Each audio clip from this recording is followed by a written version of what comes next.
Chapter 1. The Return. The stench of the Sunstone Palace was the first betrayal. Seraphina had forgotten it. After 5 years of breathing the gritty, honest air of the borderland gutters, a mix of soot, stale ale, and desperation, the palace air was a suffocating perfume. It smelled of sun-scorched marble, cloying rosewater, and a sharp, metallic tang of arrogance. It was the smell of her childhood, and she hated it more than she hated the hunger gnawing at her belly. 5 years. 5 years since she'd been cast out. Her name struck from the ledgers, her royal crest magically burned from her memory and skin. Or so they'd thought. 5 years since her magic had been deemed an unfortunate taint on the golden lineage of the Sun Fae.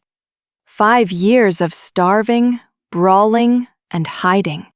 Of sleeping with one eye open and a knife under her straw pillow. Now, she was back. But the proud 18-year-old Princess Seraphina was gone, buried under layers of grime and self-loathing. In her place was Ray, a creature of shadows and submission. Her glamour was a masterpiece of misery. It wasn't just a mask, it was a weight.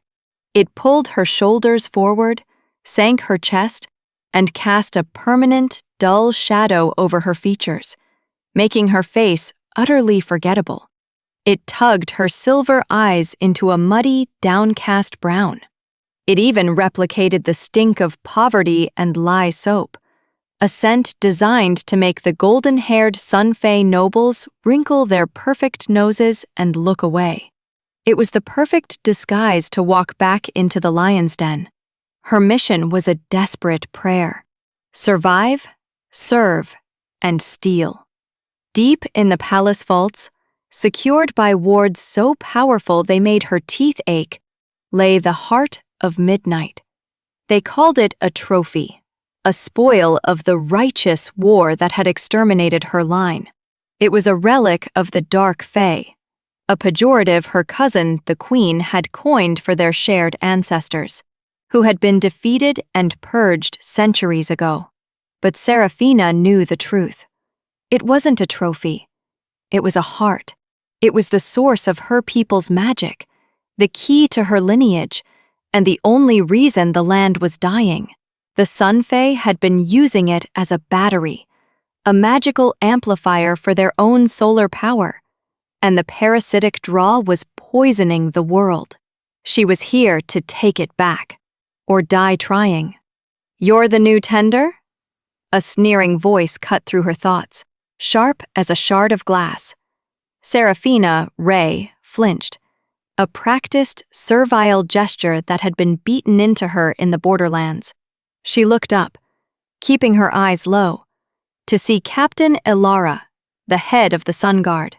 She was a woman whose face looked like it had been carved from hardened honey, beautiful, sticky, and toxic. "Yes, Captain."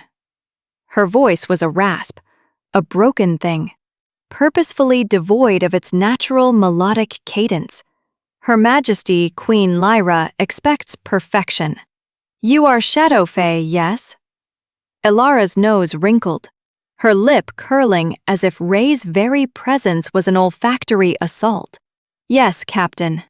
Low-born. The lie tasted like ash, but it was a necessary one. They believed the Shadow Fae royalty to be extinct, wiped out by the righteous plague that had conveniently only struck her bloodline, sparing their Sun Fae cousins. Fitting, Elara gestured sharply down a golden-lit staircase. "The relic you will be tending is volatile. It requires the touch of your kind to remain stable. Your base magic grounds it. You will clean its chamber. You will polish its casing. And you will speak only when spoken to. You will not touch the stone itself. Do so, and your end will be swift and agonizing. Is that clear?" "Perfectly, Captain." Ray was led down, and down, into the warm, humming belly of the palace. The air grew thick with latent magic. They passed guards whose armor seemed to hum with solar power, their gazes sliding right off her. She was beneath their notice. They entered the relic chamber, and the air instantly grew cold. A pocket of winter in the golden summer of the palace. There, on a pedestal of white marble, pulsed the heart of midnight. Seraphina's breath caught in her throat. It was a fist-sized orb of polished obsidian, so dark it seemed to drink the light from the room. A complex, suffocating web of golden Fae magic, the Queen's magic, encased it, siphoning its power. She could feel it. It wasn't just a pulse, it was a slow, agonizing thud, thud, thud that echoed the beat of her own heart. It was in pain. It was calling to her. A wave of profound, soul-deep grief washed over her, and she had to lock her knees to keep from collapsing. "Do not linger," Elara snapped, misinterpreting Ray's stillness as superstitious fear. "It is a dead thing. It cannot harm you unless you touch it. Her Majesty will inspect you herself." As if summoned by her name, the heavy, gilded doors on the far side of the vault opened. Queen Lyra entered, a vision of blinding gold and cruel, dismissive beauty. She was Seraphina's cousin, the woman who had presided over her exile, signing the decree with a bored, flawless smile. She didn't even glance at Ray. "This is it?" Lyra's voice was as sharp and thin as spun glass. "It's plainer than I expected, and it smells." "Lowborn, Your Majesty," Elara supplied. "Ah, well, see that you do your job, Shadow Spawn," Lyra said to the air, her eyes on the relic. "The heart has been agitated lately. Its power fluxes. Your presence should soothe it." The irony was a physical acid in Seraphina's throat. Her presence, the presence of its true heir, was like dangling a starving woman's soul outside a locked feast. It wasn't soothing the relic, it was excruciating it. As Lyra turned to leave, a shadow fell across the doorway. A man stepped aside to let the Queen pass, and the air in the room, already charged, crackled with a new and dangerous energy. He was tall, broader than any Fae Seraphina had ever seen, his shoulders filling the archway. He was clad in the severe, immaculate black and gold of the royal army, a uniform that seemed molded to his powerful frame. His face was a masterpiece of harsh angles and lethal grace, his jaw sharp enough to cut, his mouth a firm, unsmiling line. His eyes were the color of a stormy sky just before the lightning hits. This was Commander Valen, the Queen's brother, the Wolf of the Sun, the man personally responsible for hunting down the last remnants of the Shadow Fae Rebellion for the past 5 years. He was the man who had been hunting her. He didn't look at his sister. He didn't acknowledge the captain. His gaze, heavy and penetrating as a physical blow, landed directly on Ray. It was not the casual dismissal of a royal to a servant.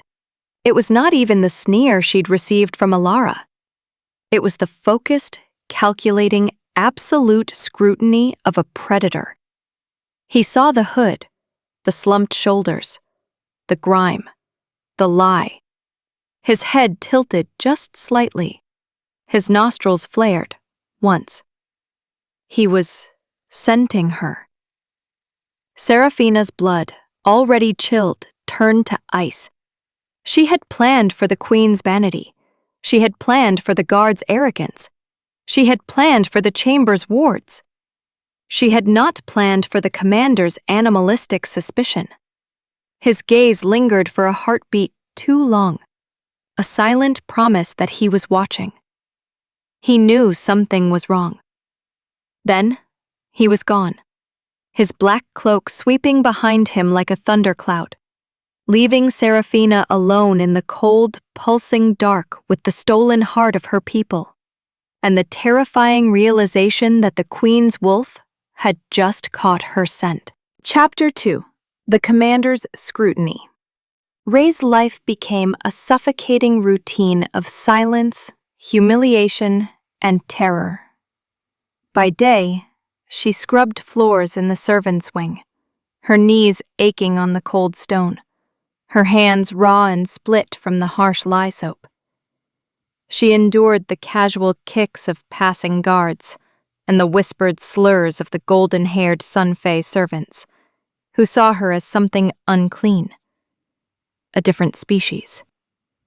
One afternoon, her meager lunch of stale bread and thin soup was sent skittering across the mess hall floor by a heavy boot. "Watch where you sit, shadow thing," a bullish kitchen hand sneered. Ray kept her eyes down, her stomach clenching with a familiar, acidic mix of hunger and rage. She said nothing, gathering the ruined food, her glamour the only thing protecting her. Her pride had been burned away long ago. Only the mission remained. By night, she tended the heart of midnight. This was the true torture. She would spend hours in the vault, polishing the golden cage that imprisoned the relic, her magic screaming, clawing under her skin, desperate to reach out and shatter the wards.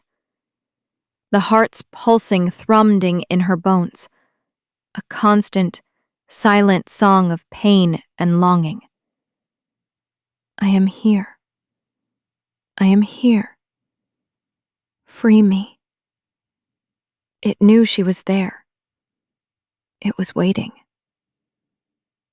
But the most agonizing part of her new existence was Commander Valen. He was a phantom, a presence she felt before she saw. The air would grow taut, the shadows themselves seeming to deepen just before he appeared. He would be in the archives while she was dusting, his boots silent on the marble, his stormy eyes fixed on her as she worked. He would stand in the shadowy archway of the mess hall, watching her eat, or as today, watching her be humiliated. He never intervened. He never spoke. He just watched. His scrutiny was a physical weight, pressing against her glamour, threatening to crack it wide open. It was more than suspicion. It was an obsession. He was a wolf pacing a cage, and she was the strange, unknown meat just outside the bars. One night, 2 weeks into her servitude, he cornered her. She was in the relic chamber, her real work for the night just beginning. She wasn't just polishing. She was tracing the intricate, humming lines of the wards, tasting them with the barest whisper of her own magic, committing their complex, layered structure to memory. She was so focused she didn't feel him arrive. "You spend more time in here than required." His voice was a low rumble, echoing from the doorway, and it hit her like a physical blow. Ray jumped, her heart leaping into her throat. She sank into a low, desperate bow, keeping her hood firmly in place. "Commander, forgive me. The relic, it is cold. I find the chill bracing." Valen stepped into the chamber, the torchlight carving shadows under his sharp cheekbones. He walked toward the pedestal, his eyes fixed not on the relic, but on her.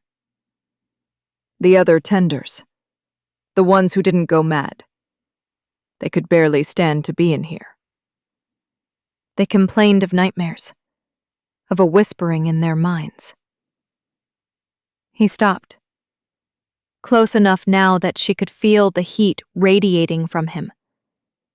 It was a clean, sharp scent of ozone, pine, and something metallic, like a storm gathering. You do not hear the whispers, little servant. I hear nothing, Commander. She lied, her voice a practiced mumble. His proximity was unsettling. It was more than suspicion.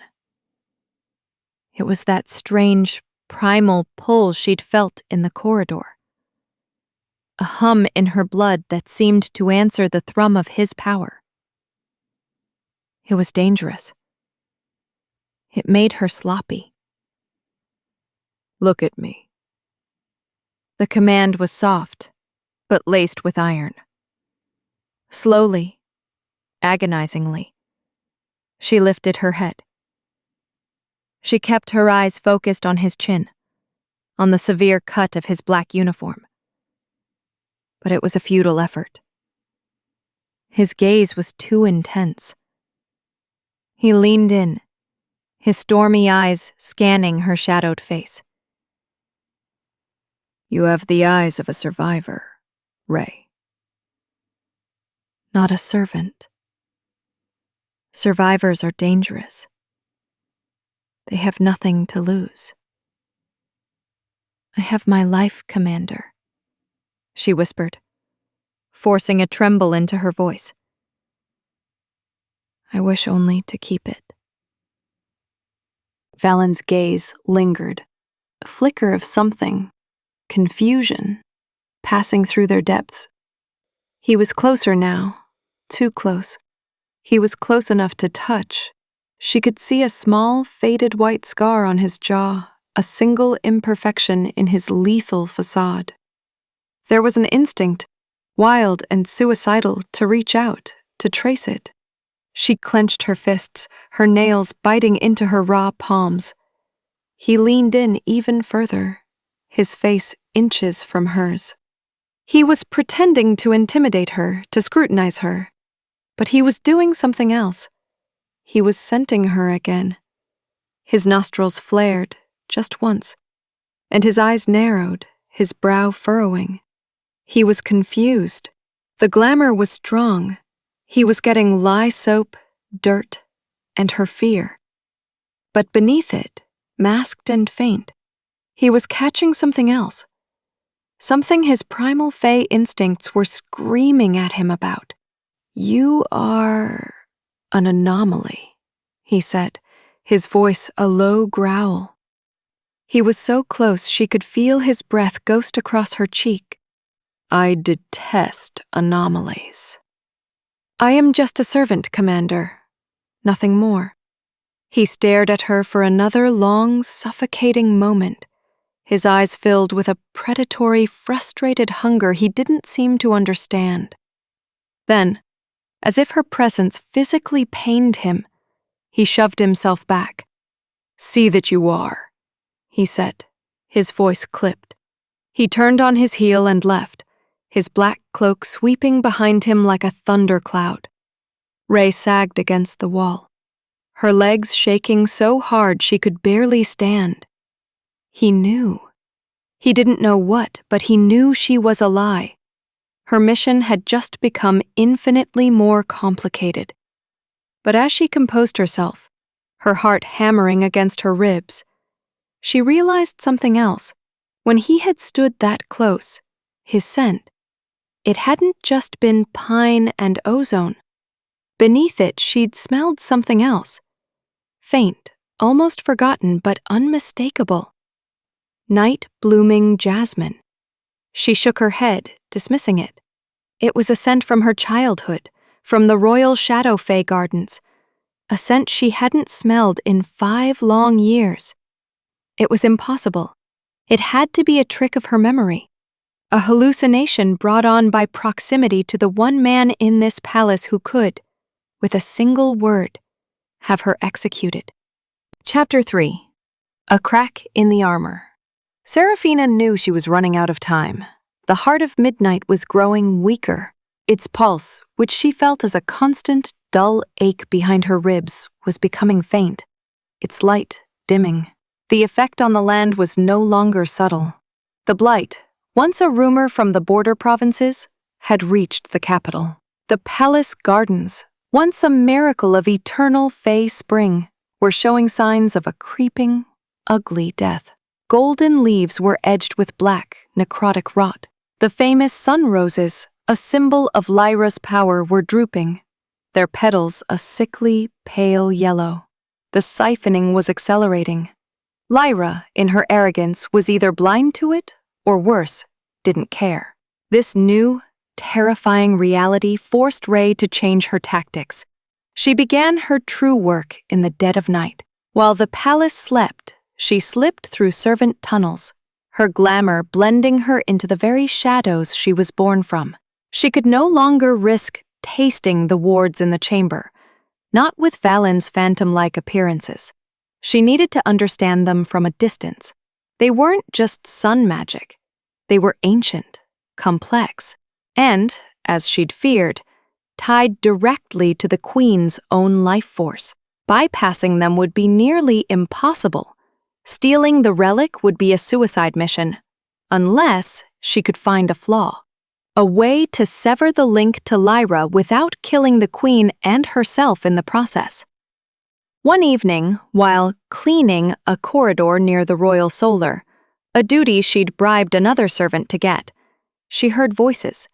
The Queen's, sharp and angry, and Valen's, a low, controlled rumble. Cannot increase the draw. The land is failing, Lyra. The reports from the southern provinces are dire. The crops are turning to dust. The rivers are sour. The land will obey. Lyra's voice was a shriek. It is the prophecy, Valen. The one Father warned us of. The shadow scourge is rising. The last heir is out there, amassing power. And she is the one poisoning the land, not I. I need the heart's full might to find her before she brings ruin upon us. You, of all people, should understand. You are sworn to hunt her. I hunt a rumor, Valen shot back, his voice raw with a frustration that bordered on insubordination. I hunt a ghost, a story you use to justify this strip mining of our own kingdom. Look at the blight. Look at the gardens. What if the prophecy is not about some long-dead heir? What if this is the scourge? What if we are the ruin? There was a sharp crack, the sound of magic striking stone, and a hiss. Treason, brother. You are on a dangerous edge. My patience is not infinite. Find me the shadow heiress. End her. That is your only concern. Or perhaps you are no longer fit to command. The solar doors burst open, and Valen stormed out. He was breathing hard, his face a mask of cold fury, his hands clenched into white-knuckled fists at his sides.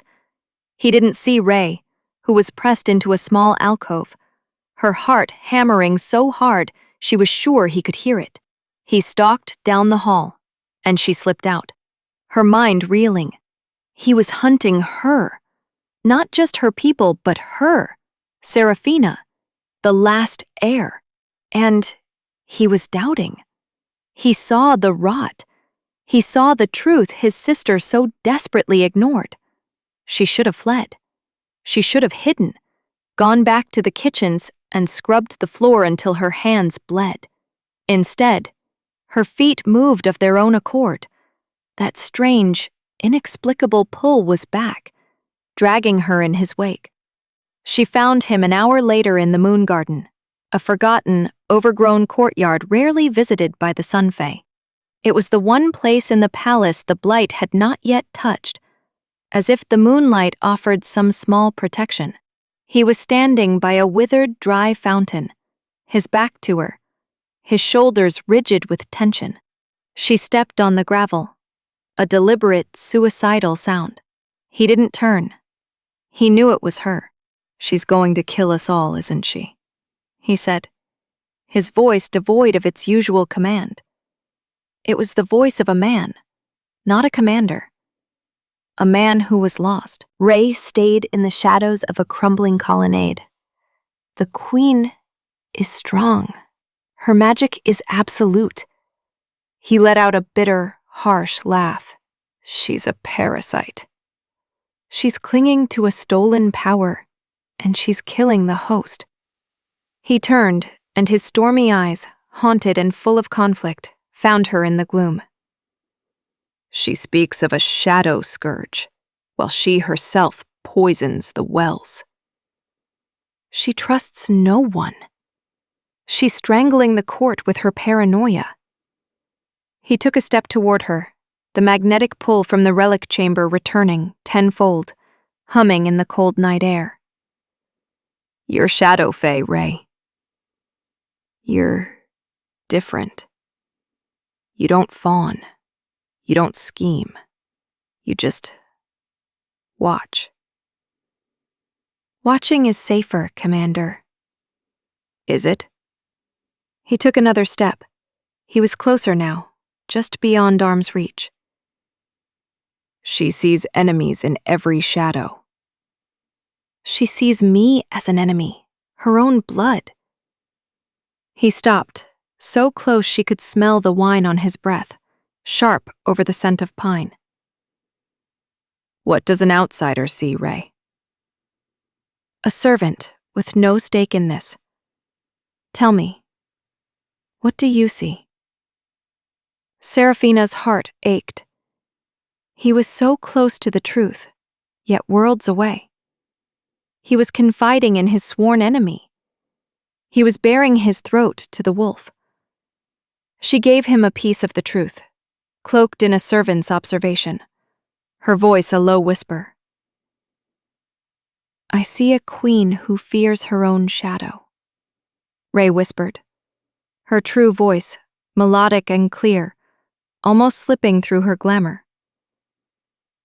And a ruler who fears their shadow will eventually be consumed by it.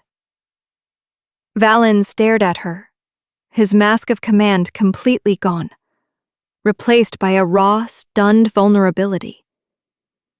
Her words, and the near cadence of her voice, hung in the cold air between them, a prophecy all their own. He looked at her as if seeing her for the first time. Not as a servant, but as something else. He reached out, his hand moving slowly, as if against his own will. He was going to brush her hood back. He was going to touch her. Ray's heart stopped. She couldn't move, her feet rooted to the spot, trapped by his intensity. His fingers, calloused and strong, were a breath away from her face when he froze. His hand trembled, a small, violent tremor. He was at war with himself. The instinct to touch, to know, was fighting his lifetime of training. He snatched his hand back as if burned, his jaw tightening. You are wise for a servant, he said, his voice suddenly cold, the mask slamming back into place. Or very, very foolish. He didn't say another word. He just held her gaze, the unspoken electric tension crackling, before he turned and vanished into the darkness. Withdrawal leaving Ray to wonder if she had just sealed her fate or his. Chapter 4. The Scent of Fate. Valen's decree was a prison within a prison. After their encounter in the Moon Garden, he had her reassigned. She was forbidden from the upper floors, forbidden from the relic chamber. She was sent to the lowest dregs of servitude, the kitchens. Here, she was under the thumb of a brutish head cook who saw her as his personal property, and she faced the constant, hateful glares of the other servants. Valen thought he was isolating her, cutting her off from the heart. He was wrong. He had just given her access to the underpalace. The kitchens were a nexus of forgotten tunnels, dumbwaiters, and catacombs. He hadn't caged her. He'd given her the keys, but his eyes were still on her. She would feel his gaze from the courtyard as she emptied slop buckets. A SunGuard patrol would just happen to pass through the kitchen corridor every hour. He was isolating her, watching her, waiting. He had given her just enough rope. She didn't know if it was to hang herself or to climb. Seraphina was desperate. The blight was spreading, and her strange, tense connection with Valen was a complication she could not afford. She had to act. She had to test the wards. One night, under the sliver of a new moon, when the palace was deep in sleep, she found a cold storage cellar that shared a wall with the relic chamber. The kitchen was quiet, the guards on a lazy rotation. This was it. She pressed her palm against the cold, damp stone. She was meant to be fetching supplies. She sent her magic out, a whisper of shadow, not to break the wards, but to taste them, to find their frequency, their anchor. It was a delicate, dangerous operation. She found the main anchor, a golden thread of power that led directly from the heart of midnight up through the stone towards the queen's throne room. She pressed, just a little, a single tendril of her true shadow magic, imbued with her royal blood, touched the golden cage. The reaction was instantaneous and violent. The heart of midnight pulsed, a deep, resonant boom that shook the stone beneath her palm. It wasn't an alarm. It was a call, a shriek of recognition. You! Across the palace in his private study, Valen dropped his goblet. The crystal shattered on the stone floor. The scent hit him like a physical blow. Night-blooming jasmine. Not a memory, not a phantom, not a hallucination. It was a wave of perfume so thick, so pure, so potent it was suffocating. It was the scent his Fae magic, his very soul had been searching for since his first quickening. The scent of his fated mate. He didn't think, he ran. His mind was a vortex of confusion. The relic, the servant, the scent. He stormed through the palace, his armored boots pounding on the marble, following the scent, following the pull in his gut. Ray stumbled back, her hand flying from the wall, her glamour flickering as the relic's power surged. She heard the heavy, pounding footsteps before the kitchen door slammed open. Valen stood there, his chest heaving, his face pale, his stormy eyes wide with a terrifying, primal hunger. "What did you do?" His voice was a low growl she felt in her bones. "Commander, I was moving flour. I tripped. I may have brushed the wall." "Liar!" He stormed into the room, his power rolling off him in waves. He was at her in 2 strides, backing her against the cold stone wall until her shoulders hit it. He slammed his hands on the wall on either side of her head, caging her in. "The scent," he snarled, his face inches from hers. "What is it? What magic did you use? Is this a glamour? A seduction spell?" He was enraged, his mind warring with his instincts. His soul was screaming mate. His training was screaming enemy, and his pride was screaming trick. I don't know what you mean," she panted, her glamour wavering, her true voice almost breaking through. "You smell of night jasmine," he growled, his eyes dark with a possessive rage that terrified both of them. He was fighting an instinct so powerful it made his hands shake. The instinct to claim, to bite, to mark this servant as his. It was madness. It was impossible. He leaned in, his nose grazing the line of her jaw, inhaling deeply at her throat. Ray forgot to breathe. His eyes closed for a second, a look of pure, unadulterated agony on his face. It was her. It was her. It's the soap, Commander," she choked out, a desperate, pathetic lie. The kitchen soap. It has flowers. The soap, he repeated, his voice dangerously soft. He laughed, a harsh, pained, broken sound. He leaned in again, his lips brushing the shell of her ear as he spoke, his voice a hot, terrifying whisper. You are a terrible liar, little shadow. She could feel the heat of his body, the hard lines of his armor pressing against her. The pull was so strong she felt dizzy, her magic rising to meet his, not in a fight, but in an answer. Valen felt it too. He felt her power, her true power, stirring beneath the glamour. He shoved himself back, as if burned, his breathing ragged. He was at war with himself, and he was losing. You are a threat, he declared, his voice hoarse. You are a threat to this palace, to the relic, and to me. He was shaking, his fists clenched so hard his knuckles were white. You are confined to the kitchens. You will not leave this room. I will have a guard posted on your door, day and night. He left, slamming the door so hard a rack of iron pots crashed to the floor. Seraphina slid down the wall, her entire body shaking. Her mission was in tatters. She was a prisoner. But worse, far worse, was the terrifying realization. The scent of night jasmine. It wasn't his. It was hers. It was the scent of her fated mate. And somehow, impossibly, it was Valen. Her hunter, her family's butcher, her executioner. Chapter 5. The Cage. Valen's decree was a blade with two edges.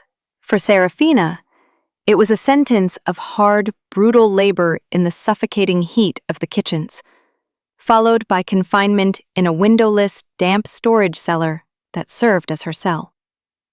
The head cook, a fleshy, cruel-eyed man named Grot, reveled in his new power over the commander's special project.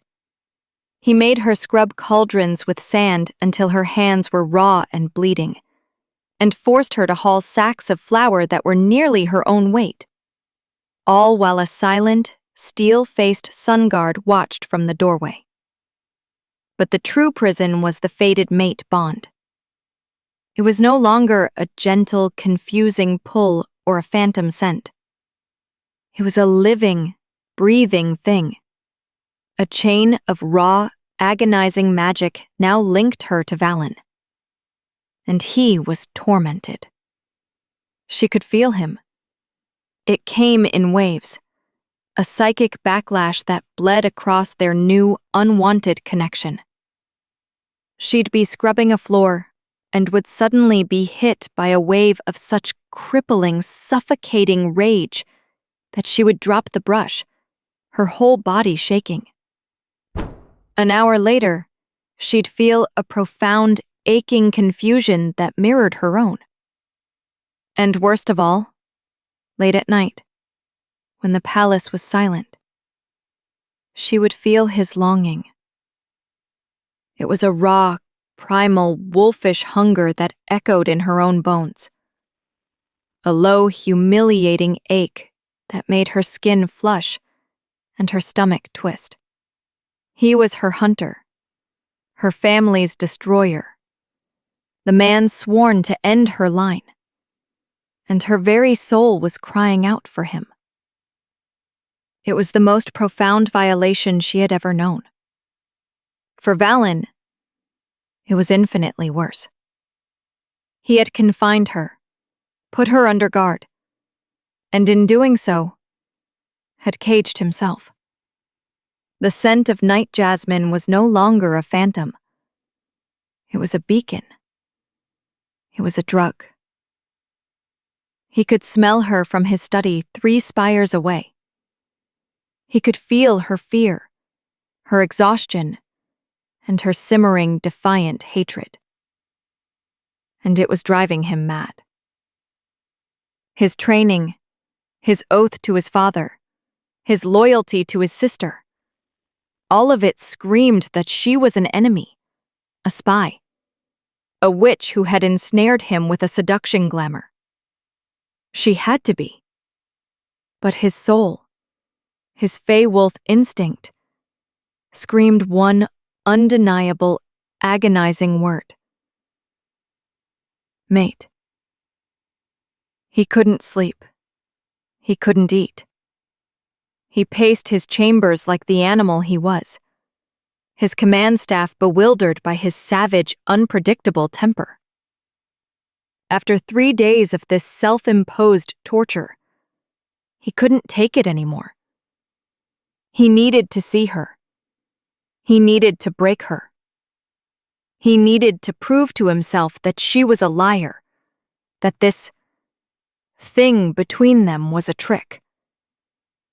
He needed to be near her, to breathe her in, to understand why he was willing to burn his entire life to the ground for one plain shadow servant. The guard at her door snapped to attention as Valen arrived, his face a thundercloud. "Leave us." "Commander, my orders were—" "I gave you those orders," Valen snarled, his voice a low growl. "They are now rescinded. Get out." The guard fled. Valen unbarred the heavy cellar door and stepped inside. Ray was sitting on a thin straw pallet, her knees drawn to her chest, her face smudged with soot. She looked up, her glamoured brown eyes wide. Her scent, fear, lye soap, and the intoxicating, maddening jasmine, hitting him like a physical blow. "Commander," she whispered, scrambling to her feet, her body tensing. "The pretense is over," he said, his voice dangerously soft as he stalked into the small room. The cellar was cold, but the air between them was electric, so hot he could barely breathe. "I am not here for lies about soap. I am here for the truth." I have no truth to give," she stammered, backing away until her shoulders hit the stone wall. "You will not lie to me," he roared, his control snapping. He crossed the room in a single stride and slammed his hand against the wall by her head, caging her, just as he had in the kitchen. "You used magic. You did something to the relic. You did something to me. What are you?"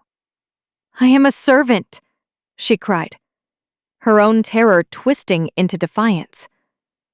"I am what you see. A shadow thing, a rat, beneath your notice." "You have never been beneath my notice," he snarled, pressing closer, his body pinning hers against the wall. He could feel her heart hammering against his armor. Or maybe it was his own. "From the moment you set foot in that chamber, you have been a splinter in my mind. I see you in the halls. I watch you in the courtyard.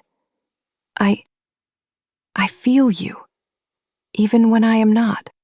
His confession hung in the air, raw and unwanted. He was losing. His composure, his duty, his sanity. All of it was unraveling. "I don't know what you mean," she whispered. But it was a lie, and they both knew it.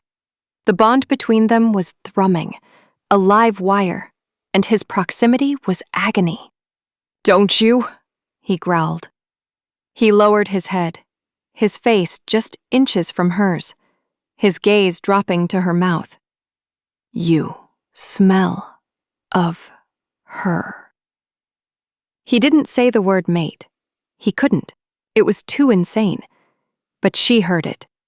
"I am nothing," she hissed, her hands pressing flat against his armored chest, trying to push him away. The contact was a mistake. It was like touching a furnace.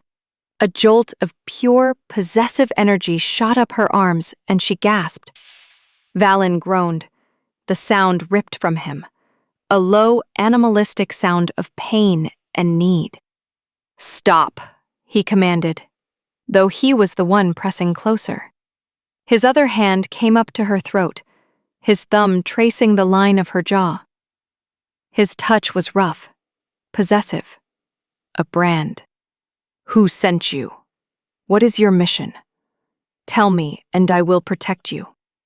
His words, a plea instead of a command, broke her fear. "Protect me?" she spat. Her true melodic voice, sharp with 5 years of rage, suddenly cutting through her glamour. "Protect me? Like you protected the border villages? Like you protected the shadow fae you hunted down and purged? You are a butcher, Commander, not a protector." Valen froze. Her voice. It was not the rasp of a servant. It was the clear, noble cadence of a highborn. He stared at her, the glamour on her face seeming to waver under his scrutiny.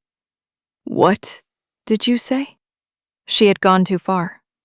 Panic seized her. She shoved him, hard.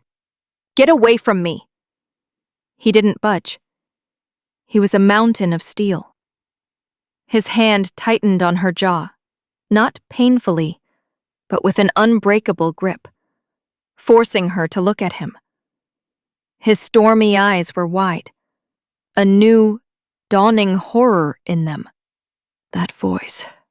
I know that voice. Before he could place it, before she could lie, the cellar door was thrown open. "Commander?" Captain Alara stood in the doorway, her hand on her sword, her eyes narrowed in suspicion. "Her Majesty sent me. She was concerned about your fixation with this prisoner." I see her concern was warranted. Ilara's gaze swept over them. The commander, disheveled, his face a mask of raw emotion, pinning a filthy servant to the wall. Valen released Seraphina as if she were on fire. He turned, his body shielding her from Ilara's view, his composure slamming back into place like a visor. "My fixation, Captain," he said, his voice dropping to a lethal calm, "is called an interrogation. I am following a lead on a threat to the Queen. A threat you and your useless guards clearly missed." Ilara's face flushed with anger. "And did you find a threat, Commander?" she asked, her voice dripping with insinuation. Valen held her gaze. "I found a rat, and I will deal with it in my own time." He strode past her, his black cloak sweeping the floor. "This prisoner is mine, Captain. Keep your distance. And tell my sister her concern is noted and dismissed." He was gone. Ilara stared at Seraphina, her eyes filled with a new, potent hatred. The commander had not only defended her, he had claimed her. "You have made a powerful, foolish enemy, rat," Ilara hissed, before slamming the door, leaving Seraphina alone in the dark, her body trembling from his touch, her mind reeling. He knew her voice. She was running out of time. Chapter 6. The Tainted Well. The next day, the palace erupted in chaos. The blight, no longer content to rot the gardens, had struck the heart of their lives. It had tainted the Sunwell, the sacred, primary source of water for the entire palace. Servants were screaming in the corridors. A highborn lady had reportedly been blistered by her morning bath. The water from the kitchens was running a sick, pale brown, smelling of sulfur and rot. Lyra's magic, her golden, purifying light, was failing. She was losing control. In the ensuing panic, Seraphina's guard was pulled. Grot, The head cook was in a frenzy, screaming for clean water, and Ray was unceremoniously shoved out of her cellar and back into the kitchen, tasked with the impossible. The entire chain of command was broken. This was her chance. Not just a chance, but a necessity. "I saw a cart of water casks," the kitchen boy cried, "being taken to the commander's private barracks. He has his own supply." Grott's piggy eyes landed on Ray. You're his pet? Go to his barracks. Tell him the kitchens require water. And do not come back empty-handed. Seraphina's heart hammered. He was sending her straight back to Valen. It was a suicidal order. It was a perfect opportunity. "Yes, head cook." She walked, not ran, through the chaos. Servants were in a full-blown panic. Guards were trying to restore order, their faces tight with fear. The blight was no longer a borderland rumor. It was here, in their water, on their skin. She reached the command spire. The guards at the bottom, recognizing her as the commander's prisoner, let her pass with sneers, assuming she'd been summoned. She climbed the stairs, her mind racing. She had no intention of seeing Valen. His barracks were on the 5th floor. But the 4th floor had an old sealed-off map room that, according to the schematics she'd memorized, shared a ventilation shaft with the catacombs beneath the relic chamber. She reached the 4th floor landing and paused, listening. The corridor was empty. The panic was concentrated on the floors below and the royal solar above, where Lyra was no doubt trying to magically purify a well that was fundamentally poisoned. She found the door. Archive and cartography. Sealed. A heavy iron bar, placed there by Lyra years ago to contain old dark magic, barred the door. A normal servant couldn't have budged it. Seraphina leaned against the wall, her breath coming fast. She was weak from hunger, her body trembling. But inside her, her true magic, the power of her bloodline, was screaming. It was thrumming with the proximity to the heart, agitated by the eclipse, and now, awakened by the fated mate bond. It was a wild, barely contained storm. She reached up and, for the first time in 5 years, willingly dropped her glamour. It was like surfacing from a deep, cold ocean. Her senses exploded. Her vision sharpened, the dull, torchlit corridor snapping into hyper-saturated focus. Her hearing expanded, and she could hear the frantic heartbeat of a guard 3 floors below. Her true self, Princess Seraphina, flooded her limbs. Her slumped shoulders straightened. Her spine felt like steel. Her magic, her real magic, rushed to her command. She was still in her filthy, torn rags. She was still starving. But she was, for the first time in half a decade, whole. She placed her hands on the heavy iron bar. She didn't just push. She sent a silent, focused tendril of her shadow magic, her unmaking magic, into the metal. It didn't make a sound, but the iron groaned, the molecules separating, turning brittle. With a sharp, silent crack, the bar snapped in two. She slipped inside the map room. It was thick with dust and the smell of ancient parchment, and there, in the far corner, behind a crumbling tapestry, was the grate. A sound made her freeze. Heavy, familiar footsteps. Not in the hall. On the stairs. Coming up. He had sensed her. He had felt her drop the glamour. The bond. She didn't have time. She ran to the grate, yanking on the heavy iron. It was rusted shut. No, no, no. The door to the map room opened. Valen stood there, his sword not in his hand. He wasn't in armor, but in a simple black tunic and breeches. He looked undone. His hair was mussed, his face pale and strained. He had felt her power, her true self, and had come running. They stared at each other across the dusty room. He wasn't seeing Ray. Her glamour was gone. He was seeing her. A woman with high cheekbones, a proud, defiant stance, and luminous silver-white eyes that were blazing with terror and magic. She was filthy, in rags, but she was, without question, high-born. "Gods," he whispered, his voice raw. He took a step in, his stormy eyes wide, drinking her in. It is a glamour. It is a trick. Stay back," Seraphina yelled, her voice no longer a rasp, but a clear, commanding bell.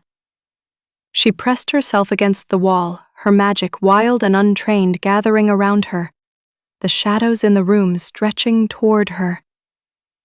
"I knew it," he breathed, but there was no triumph in his voice. Only a profound, agonizing confusion. He saw her, really saw her. And she was beautiful. She was terrified. And she was his mate.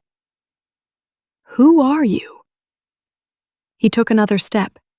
She reacted on instinct. A wave of pure shadow, concussive and powerful, slammed into him. It wasn't a gentle push. It was a blast meant to maim. Valen, caught off guard by her raw power, was thrown back, his shoulder slamming into the stone doorframe. He grunted, his training taking over. He didn't draw his sword. He lunged. She was a princess, but he was a warrior. Before her magic could gather again, he had crossed the room, tackling her, his momentum carrying them both to the floor. They crashed in a cloud of dust and parchment, his hard, muscled body pinning her beneath him. "Stop fighting me," he roared, his hands caging her wrists by her head, his legs tangling with hers, pinning her.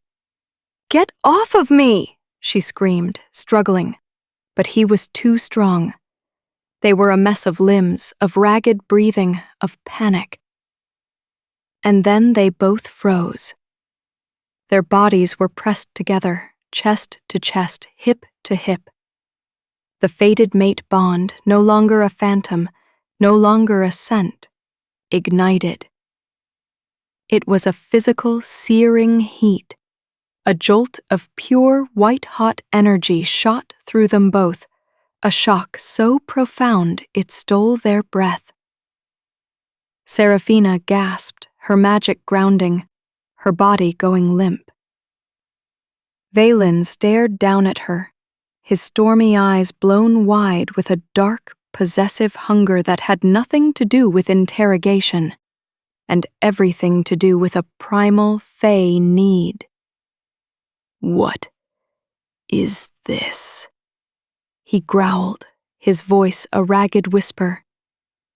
He was so close.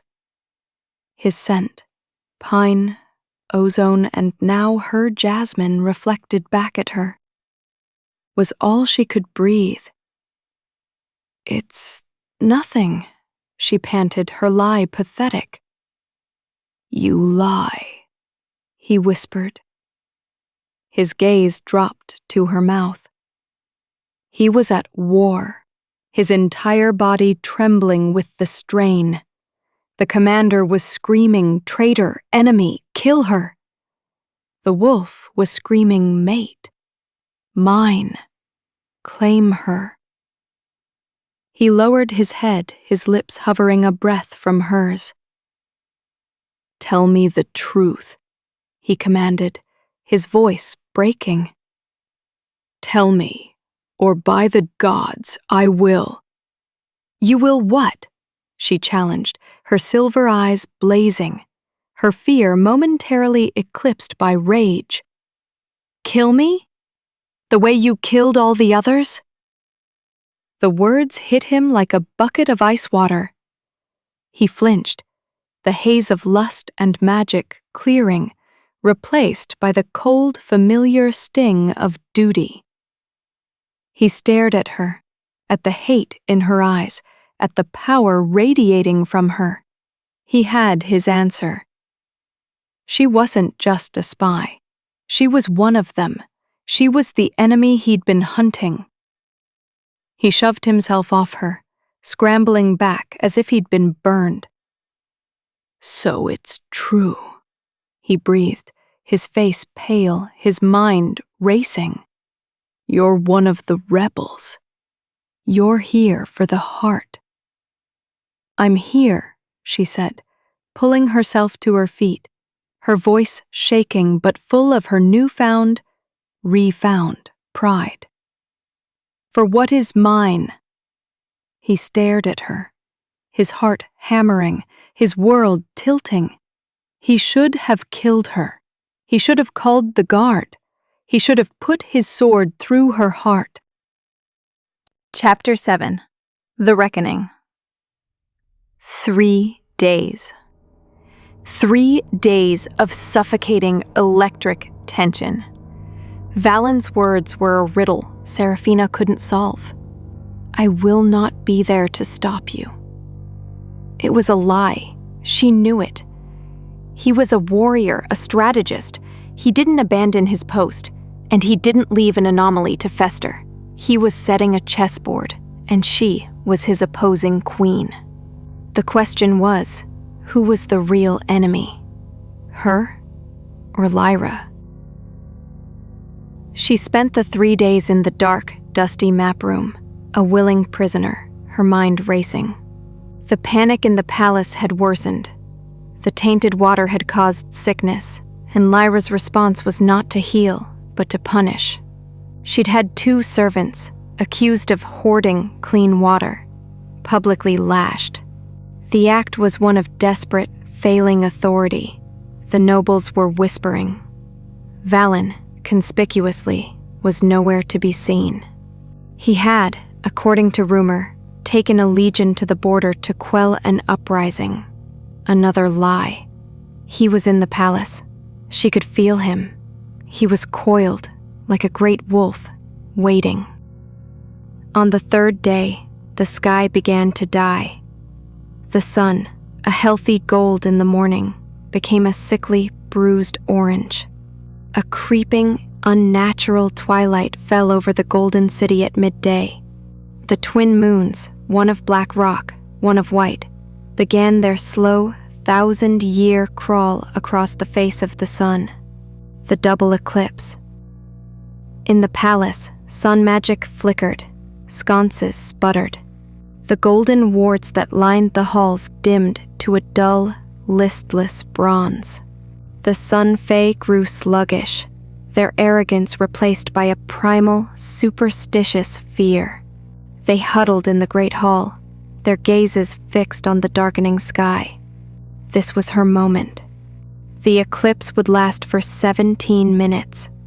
17 minutes of absolute, unadulterated darkness, when sun magic would be nullified, and her own shadow magic, bolstered by the heart's desperation, would be at its zenith. She slipped from the map room, no longer Ray, the cowering servant, but Seraphina, the last heir. She was still in rags, but her spine was steel, her silver eyes blazing in the unnatural gloom. She moved through the servant tunnels, a ghost in a dying palace. She didn't go to the relic chamber doors. She went to the cellar beneath. She found the shared wall, the one she had touched 3 days prior. The stone was vibrating, the heart of midnight screaming for her, a high-pitched, silent shriek that only she could hear.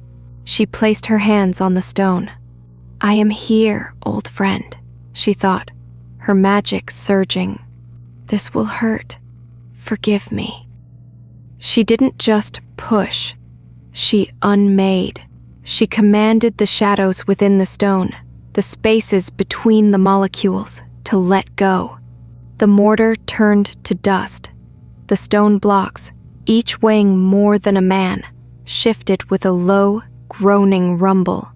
She pushed, and a section of the vault wall, 3 feet thick, collapsed inward with a crash that was lost in the growing panic of the palace. She hauled herself up into the relic chamber. It was a pool of absolute cold. The heart of midnight was pulsing frantically on its pedestal, its stolen golden light sputtering. And, as she knew he would be, he was there. Valen stood in the shadows on the far side of the chamber, his black armor seeming to drink the dim light. He was not waiting for her.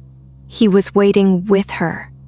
"I knew you'd come," she said, her voice echoing in the cold room. "As did I," he rumbled. He stepped forward, his face a mask of harsh angles, his eyes fixed on her. "She is coming." The alarms are silent, but she felt that. She knows her prize is threatened. You are not going to stop me?" Seraphina asked, her heart hammering. "I am past stopping you, Seraphina." He said her name for the first time, and it sounded like a prayer and a curse. "I am here to see this end." "I am here to see the truth. The truth is that this relic is mine," she said, advancing toward the pedestal. Is it? He challenged, his voice sharp. Or is it a weapon? Are you here to heal the land, or to take my sister's place and become a tyrant of shadow? "You think I am her?" she spat, her rage flaring. "I think you are a highborn princess who has spent 5 years in the gutter," he shot back, his eyes narrowing. "That is a dangerous combination. That is how monsters are made." "You would know," she hissed. "You made me." His face tightened. Before he could answer, the great gilded doors of the chamber burst open. Queen Lyra stood there, but she was not the panicked, weakened ruler Seraphina had expected. She was blazing. Her golden armor was radiating a light so bright it hurt to look at, and she was flanked by 20 of her elite sun guard. How perfect. Lyra's voice was a triumphant, insane purr. All the rats, finally, in one trap. She glided into the room, her gaze fixed on her brother. "Well done, Valen. I knew your little obsession would bear fruit. You let her escape. You tracked her. You cornered her for me. You've rooted out the scourge. Your hunt is over. Father would be so proud." Valen stood frozen, his face ashen. He had thought he was setting the trap. He had just realized he was the bait. "Lyra," he started, his voice rough. "Seize the traitor, Commander," Lyra snapped, her smile unwavering. "End this. Take the heiress. Your oath demands it." Valen looked from his sister's blazing manic eyes to Seraphina. He saw her, in her rags, defiant and terrified, her silver eyes blazing, her magic a coiled storm. He saw the woman he'd hunted, the woman he'd tormented, the woman he'd desired, the woman his very soul screamed was his. He was caught. His father's oath, find the heiress, end her. His duty to his queen, obey, and the sacred, unbreakable primal law of the Fae. Protect your mate. Valen. Lyra's voice was a whip crack. Now. Chapter 8. The Unveiling. Seraphina saw the war in his eyes. She saw the sheer, soul-tearing agony as his blood oath, his duty, and his fated soul ripped him apart. He was a soldier. He was Lyra's brother. He would choose his blood. He would choose his queen. She had to give him an out. She had to save the man who had, however unconsciously, spared her.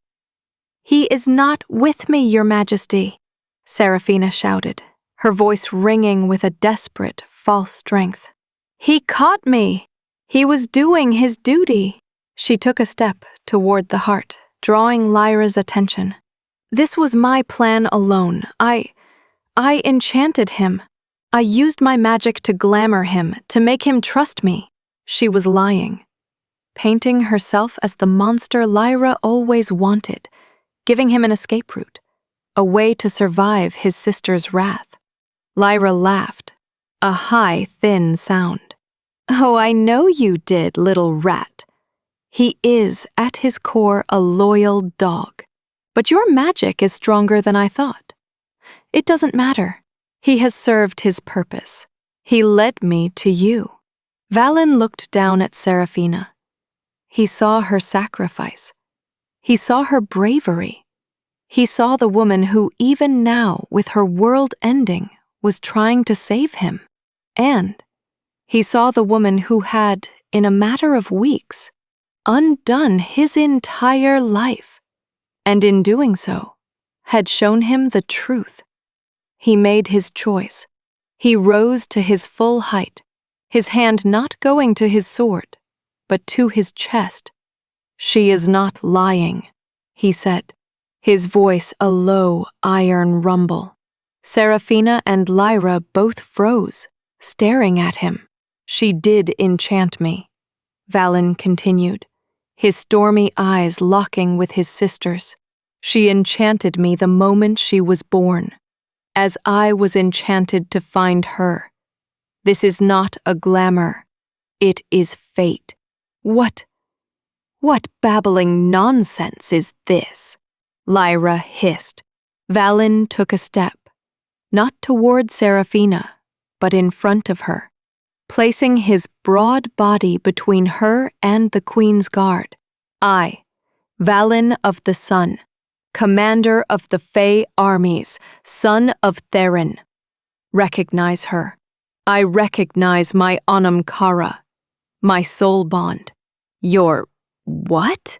Lyra's face contorted in disbelief. She, Valen said, his voice dropping, but resonating with a new, terrifying power, is my fated mate. The moment he spoke the words, the magic of the declaration flared. It was an ancient, unbreakable law, a visible thread of silver, hers, and gold, his. Light shot from his heart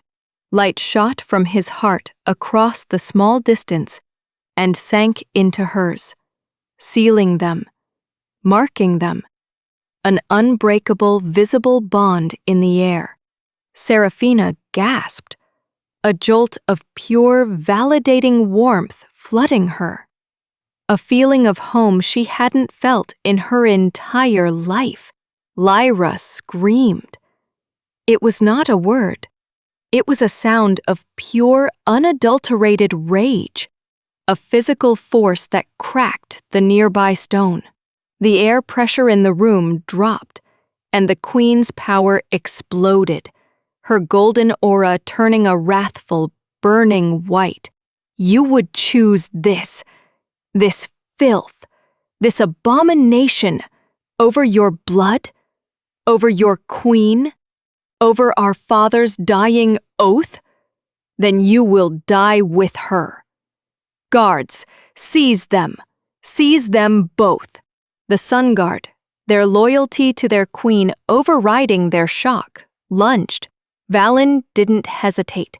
He was a commander once more, but this time, his army was one. He drew Sunfang. Seraphina, the heart, now! He met the guard's charge.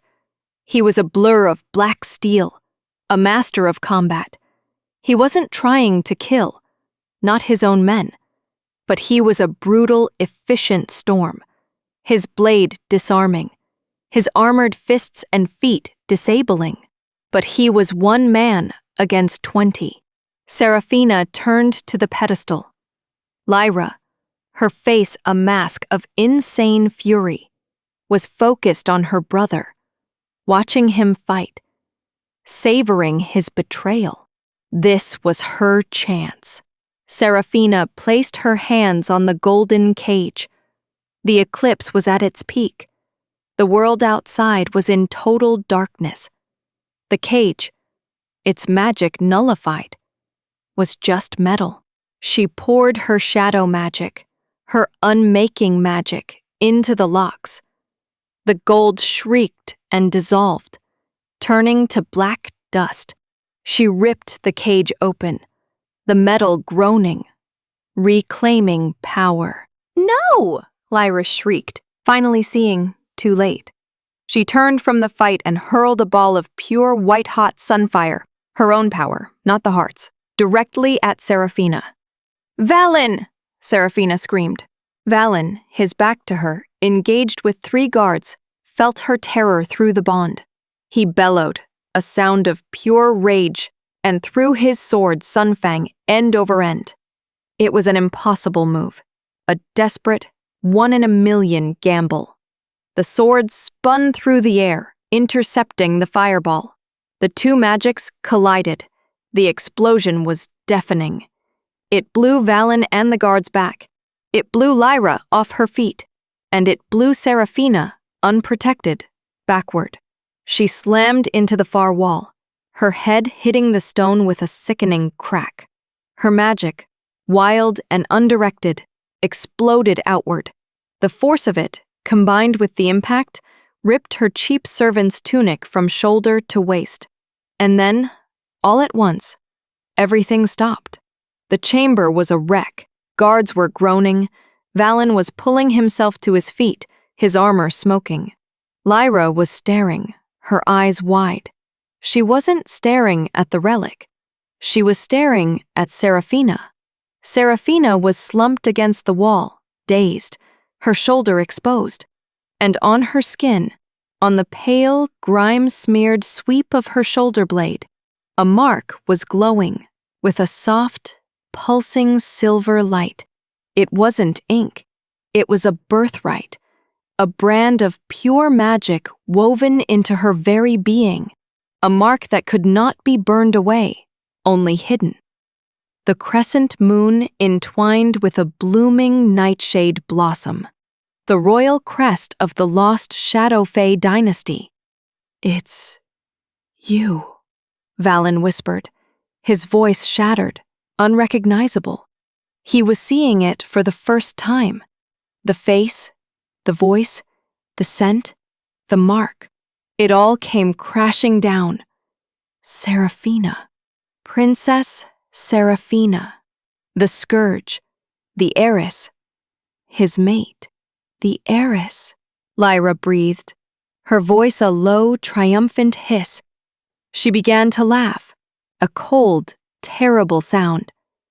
"You fool!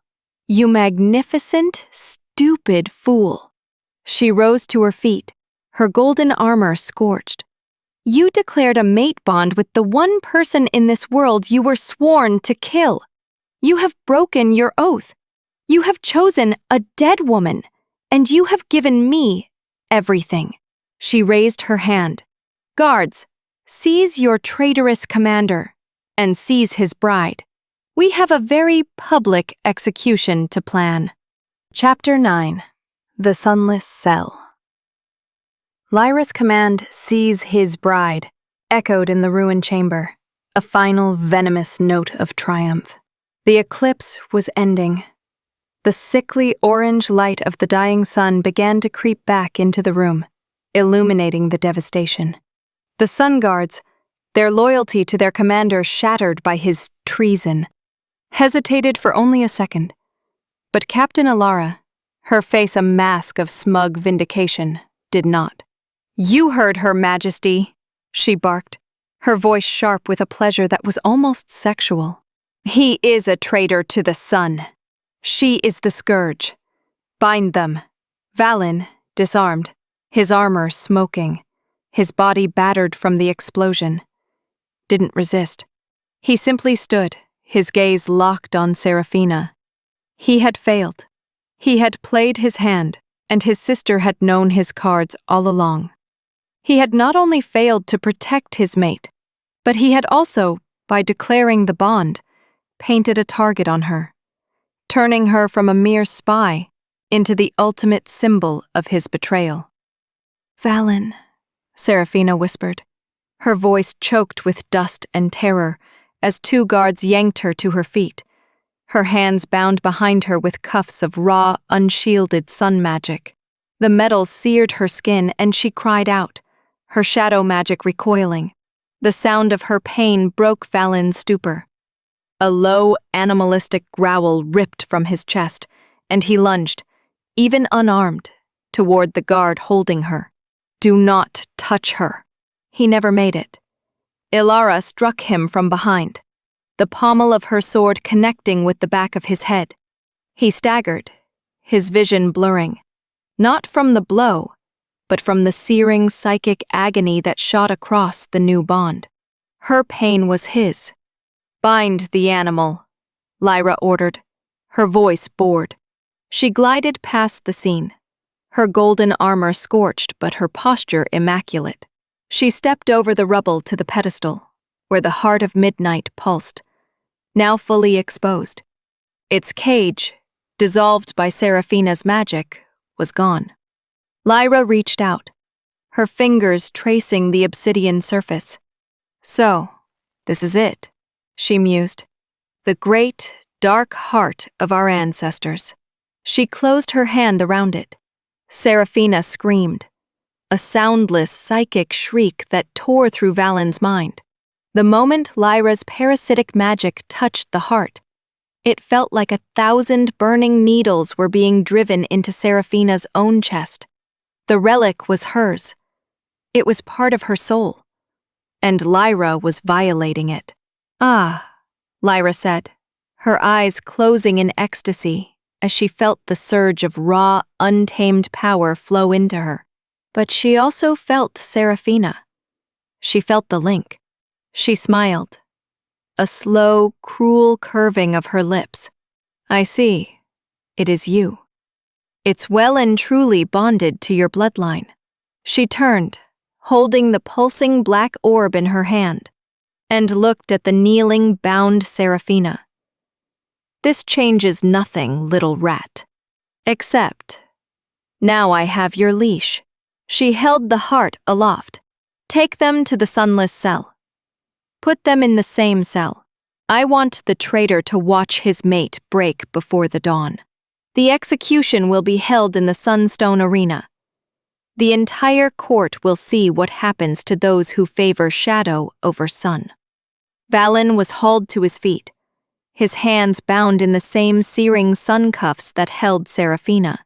They were dragged from the chamber, down through the panicked palace, into the depths of the dungeons. The sunless cell was a legend, a place of horror. It was a perfect sphere of white marble, magically enchanted to repel and negate shadow. It was a sensory deprivation chamber designed to drive any shadow fae insane. The heavy iron door slammed shut, plunging them into a cold, absolute, and suffocating whiteness. The walls themselves seemed to hum, pushing against Seraphina's magic, making her skin crawl. She collapsed, her body shaking, the pain from the heart and the oppressive magic of the cell overwhelming her. Valen, his head bleeding from Ilara's blow, stumbled and fell to his knees beside her. They were alone. They were defeated. They were going to die. Hopeless intimacy. "You fool," Seraphina whispered, her voice breaking, the tears she had held back for 5 years, finally tracing paths of clean skin through the grime on her face. "You magnificent, stupid fool. Why? Why would you say it? You doomed us both." He is not with me," Valen mocked, his voice a low, pained rasp. He tried to reach for her, forgetting his bonds, and winced as the sun cuffs seared his wrists. You lied to save me. After I hunted you. After I tormented you. Not I did it to save the mission," she shot back, her voice weak. "Not you. The heart is everything." "You lie," he whispered. He shuffled closer on his knees, the space so small, so intimate, that their bodies were almost touching. In the cold, humming white void, they were the only two things in the universe. I felt it, Seraphina. In the chamber, you were afraid for me. You are my enemy, she hissed, but her voice held no venom, only despair.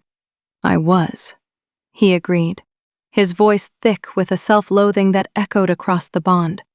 I was my father's loyal dog. I was my sister's blind wolf. I was sworn to end you. My father's last words were a blood oath, commanding me to find the Shadow Scourge and kill her. Seraphina went still, her silver eyes, luminous in the strange white light, fixed on him. The Scourge. A lie, Valen growled. A prophecy she twisted.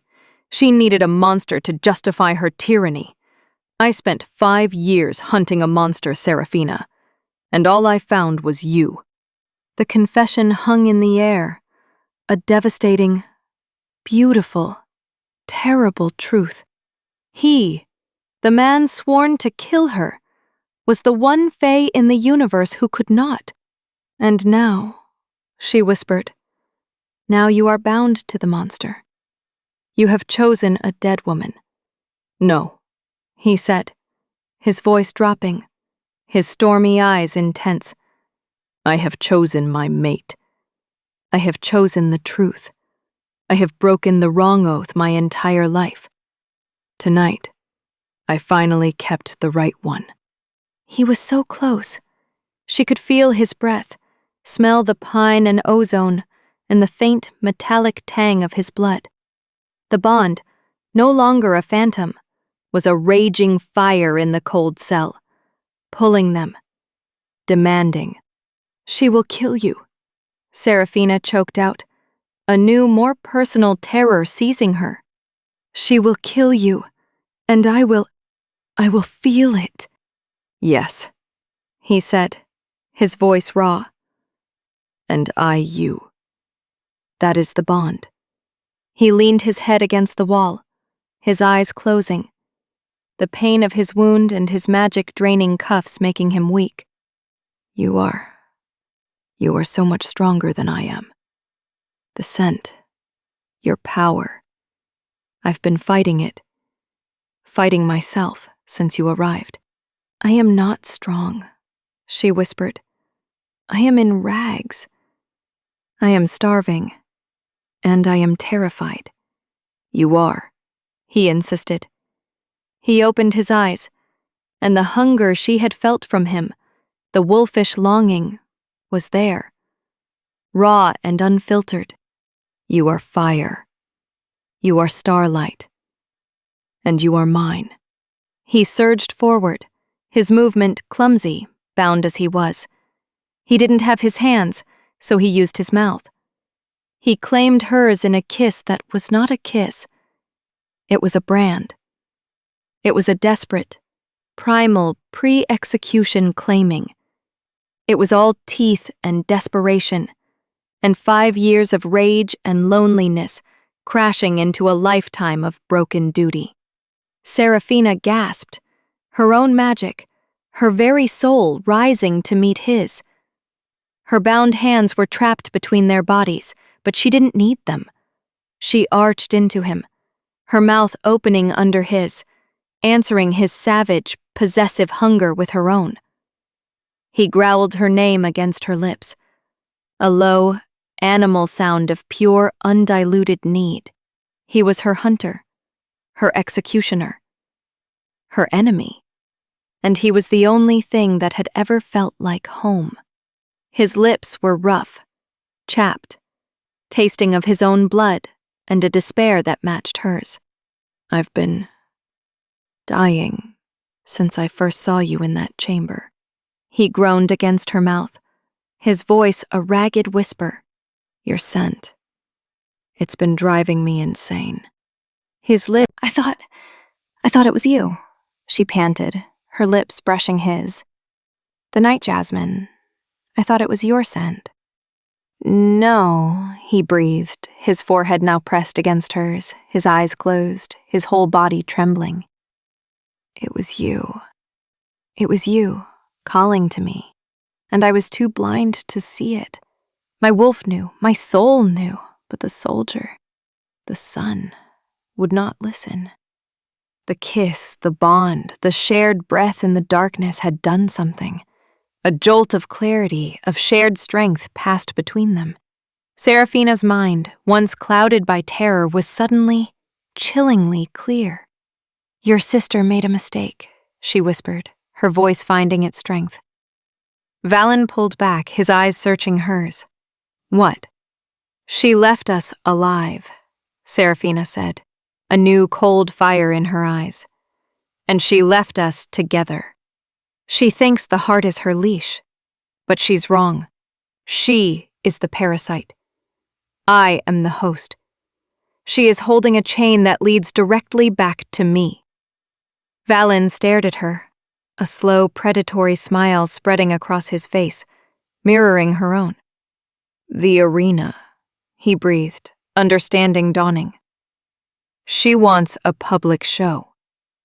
She'll be drawing on the heart, boasting of her divine right. And when she does," Seraphina continued, her voice like steel, "she will be open. All her focus will be on you. She will want to break me by killing you." "Yes." His face was grim. "But she won't be expecting a trial. She wants an execution. I will give her a challenge." "A challenge?" "The Corvash," Valen said, his eyes blazing. "The sacred duel for succession. It is ancient law. It has not been invoked in 1,000 years. But it is binding. In front of the entire court, she cannot refuse." Seraphina's heart stopped. "A duel? But she'll..." "Valen, her power. She'll incinerate you." "She will try," he corrected, his voice a raw promise. "She will draw on all of the heart's stolen power to strike me down. And when she does, when she overreaches, you must not defend me." "What?" "You must not defend me," he repeated, his gaze burning into hers. "You must not try to save me. You must let her strike. And in that moment, you must take it back. You must reclaim the heart, Seraphina. All of it. That is how we win." I can't," she whimpered.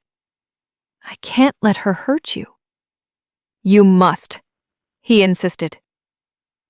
He surged forward again, his mouth crushing hers in a kiss that was not of desperation, but of strategy, of fury.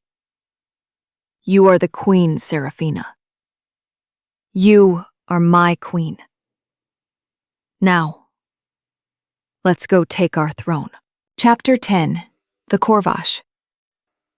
Dawn broke, not with light, but with a deeper, more profound sickness.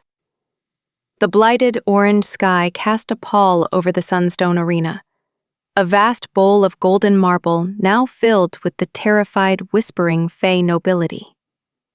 They were not here for sport.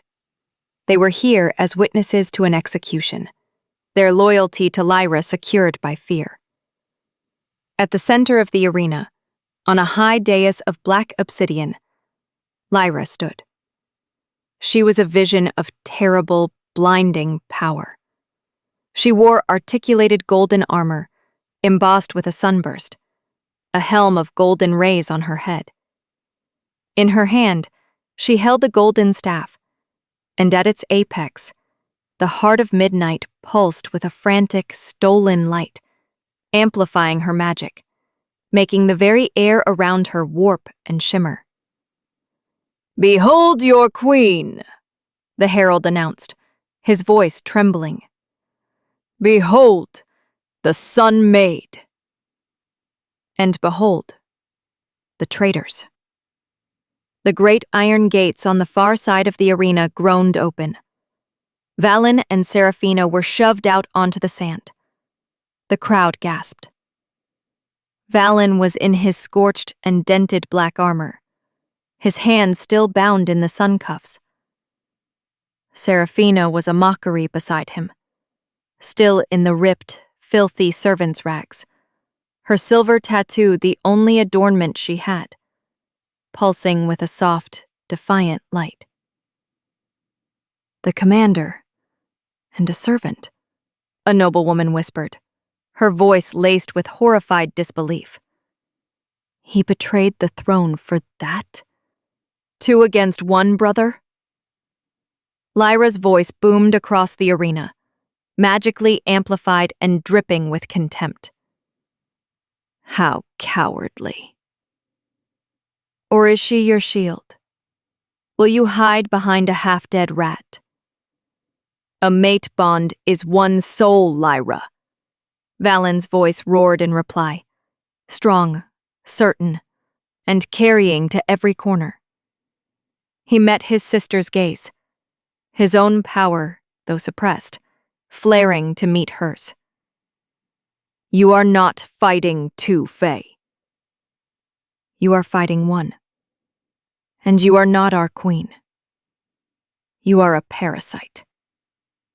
"Then 1 you shall be. In death," Lyra shrieked. "Executioner! Take the girl's head first.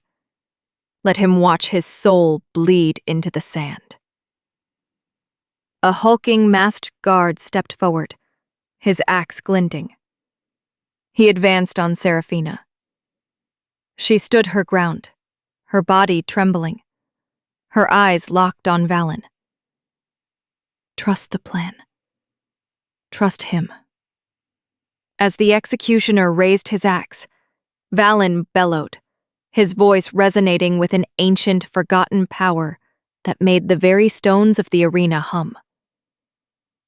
"I, Valen of the Sun, commander of the Fae Armies, son of Theron, do hereby invoke the Corvash." A collective gasp, a sound of pure shock, went through the arena.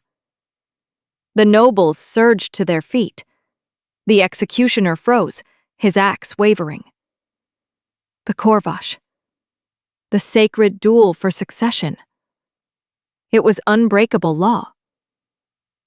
Lyra's face, a mask of smug triumph, contorted with pure, unadulterated fury.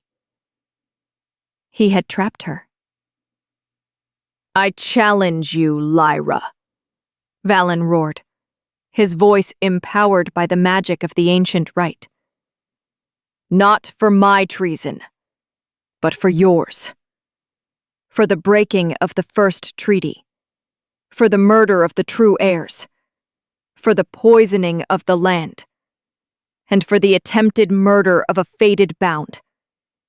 I challenge you. For the Sunstone throne." The nobles were in an uproar. He was accusing her. The sacred law had been invoked. Lyra was trapped. In front of her entire court, she could not refuse without forfeiting her crown. She stared at her brother, her eyes burning with a hatred so potent it was tangible. "So be it, brother," she hissed, her voice a venomous promise. "You have invoked your own doom." She smiled, a terrifying, sharp-toothed expression. "But the Corvash is for the throne. It does not apply to the scourge. The heiress still dies. Guards, kill the girl. Now." "No!" Valen roared. The guards, loyal to Lyra, surged forward. Seraphina cried out, her terror a white-hot spike through the bond. That spike of shared fear, of pure protective rage was all Valen needed. He bellowed, a primal animal sound, and broke his sun cuffs. The magical wards shattered in a burst of golden light. He was free. He snatched the axe from the stunned executioner, his other hand finding a sword at a guard's hip. He threw the sword. It landed, hilt first, in the sand at Seraphina's feet. "Defend yourself, your majesty!" Then he turned, a blur of black steel, a wolf uncaged, and met the charge of the sun guard. He was no longer a prisoner. He was the commander, and this was his battle. Chapter 11. The Duel. The arena exploded into chaos. The sun guards, loyal to Lyra, surged toward Valen. He was a storm of black steel and righteous fury, his movements a blur, the axe in one hand, a new sword in the other. He was a master, but he was outnumbered, and Seraphina knew he was only buying her time. "You think he can save you?" Lyra screamed, her rage focused entirely on Seraphina. She raised her staff, and the heart of midnight flared. "You are the blight. You are the scourge. I will cleanse this land of you." She unleashed a torrent of pure, stolen sunfire directly at Seraphina. Seraphina had no training. She had no armor. She only had the sword Valen had given her, and 5 years of gutter-brawling instincts. She dove, rolling behind a ceremonial stone, the fire impacting where she'd stood, exploding and sending superheated rock showering over her. She came up, panting, her arms scorched. "Fight me, little rat!" Lyra shrieked, advancing. This was the duel. Not Valen versus Lyra, but Lyra versus her. Valen was just a distraction. "Seraphina!" Valen roared, his voice strained as he fought off 3 guards. "The heart! Not her, the heart!" Seraphina understood. Lyra was a conduit, a siphon. The heart was the source. She couldn't fight Lyra's magic. She had to fight the source. She closed her eyes, ignoring the heat, ignoring Lyra's advance, ignoring the screams of the crowd. She reached, not with her hands, but with her soul. She reached for the thrumming, agonizing pulse of the heart of midnight.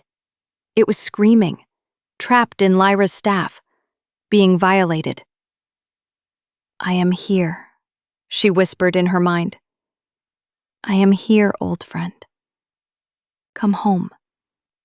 She pulled. Lyra faltered. The torrent of fire she was summoning sputtered. She looked at the heart, confused. She felt resistance. She felt the power being drawn away from her. "What are you doing?" she hissed, her eyes narrowing. "Thief." She redoubled her efforts, yanking the power from the heart, forcing it to her will. A new beam of fire shot out. At the same time, Seraphina pulled. The 2 Fae were now in a magical tug-of-war, with the heart as the rope. The heart itself screamed, unable to serve 2 masters. A shockwave of pure, ambivalent magic exploded from the staff, throwing both Lyra and Seraphina back. Valen saw his opening. He broke from his fight, charging his sister. "Lyra!" Lyra, enraged, her focus broken, turned to meet him. "You!" This was it, the true duel. Valen, the master of steel, against Lyra, the master of stolen light. It was a beautiful, terrible dance. He was a shadow, all speed and precision, his blade seeking an opening. She was a sun, all raw power, her staff blasting craters in the sand, forcing him to leap and dodge. He was the finer warrior, but she was a god. She battered him, his armor smoking, his breath coming in ragged gasps. He was burned, his movements slowing. This is the end, brother. Lyra cackled, her face a mask of insane glee. You chose a shadow, and now you will die in darkness. She cornered him against the arena wall. He was panting, his sword arm weak, his left arm badly burned. He was beaten. Now, Lyra purred, you will watch her die, and then you will join her. She turned from her brother, raising her staff high. She was going for the killing blow, aimed at Seraphina. She drew a massive, terrifying amount of power from the heart of midnight. The relic screamed, its light flaring, and the black blight in the arena visibly spread up the marble seats, causing the crowd to panic and surge back. Lyra was gathering it all, a supernova aimed directly at the fallen princess. Valen looked at Seraphina. He was too far away. He couldn't stop it. He saw the terror in her eyes, and through the bond, he felt it. But beneath the terror, he felt her resolve. He gave a single, bloody, fierce nod. Now, take it all. Seraphina stood up. She was no longer a servant. She was no longer a victim. She was the heir. As Lyra unleashed the torrent of pure, stolen power at her, Seraphina did not move to block it. She did not erect a shield. She did not run. She opened her arms wide, her silver eyes blazing, and as the firestorm rushed toward her, she pulled. Seraphina. Chapter 12. The Twilight Queen. It is mine! Seraphina's voice was not a scream. It was a command. It was the voice of a bloodline, of a dynasty, of a queen reclaiming her throne. The beam of pure, white-hot sunfire inches from her face stopped. The arena went utterly silent. The fire froze in mid-air. It wavered, its golden light flickering, and then, impossibly, it changed. The gold was infused with shadow, turning into a deep, beautiful, terrifying twilight, a river of starlight and dusk. And it reversed. It didn't strike Lyra. It flowed, a peaceful, powerful river of pure magic, directly into Seraphina. Lyra's eyes widened in horror. No, give it back. It's mine. Mine. Seraphina was absorbing it all. The stolen power of 5 centuries. The pain of the land. The magic of her ancestors. She cried out, a sound of agony and pure, unadulterated ecstasy. The heart of midnight on Lyra's staff pulsed once, twice, and then shattered its golden prison. It didn't fly. It dissolved into a torrent of pure twilight energy and slammed into Seraphina's chest, merging with her, becoming her. Her tattered servant's rags disintegrated, burned away by the raw power, but she was not left bare. The shadows and starlight, now hers, wove around her, forming a gown of midnight silk and an articulated breastplate of shining silver armor. Her matted hair was blasted clean, flowing down her back in a river of black, shimmering with the light of 1,000 distant stars. Her royal tattoo was no longer a mark on her skin. It was a blaze of power from her skin. Across the arena, Lyra's golden armor flickered. The blazing light of a false sun died. Her power, her stolen, artificial power, was gone. She collapsed to her knees, her staff clattering to the sand. She was just a woman, pale and trembling, in a ridiculous, oversized suit of metal. The duel was over. Seraphina stood, her magic settling around her like a living cloak. She was no longer a servant, no longer a refugee. She was no longer the shadow heiress. She was the Twilight Queen. The crowd was utterly silent, staring in awe and terror. Valen, panting, his body a map of burns and bruises, pushed himself off the wall. He limped across the sand, his gaze never leaving her. He walked past his sister, who was now weeping, a pathetic, broken thing. He stopped before Seraphina, his queen. He was her commander, her warrior, her mate. He dropped to one knee, sheathing his sword, and bowed his head, "My queen." The entire arena, as one, followed. The nobles, the guards, even Alara, their fear of Lyra gone, their awe of this new, true power absolute, knelt in the sand. Seraphina looked at Valen, her mate, kneeling before her. She reached out, her hand, now clean and strong, touching his scarred jaw. He looked up, his stormy eyes full of a love and devotion so profound it stole her breath. "No," she whispered, her voice now a melodic bell carrying across the silent arena. She pulled him to his feet. "Not beneath me, beside me." He stood, his hand finding hers, their bond, silver and gold, flaring for all to see. Seraphina looked up. The thick, blighted orange clouds above the arena were stirring. A hole broke in the smog. She raised her free hand, and from the clearing sky, a single, perfect drop of rain fell, the first in half a decade. It landed on the dusty stone at her feet, then another, and another. A gentle, cleansing rain began to fall. The black, creeping rot on the arena walls receded, turning from dead black to healthy, living green. The healing had begun. The queen's rejected shadow had returned, and the dawn of the Twilight Kingdom had arrived.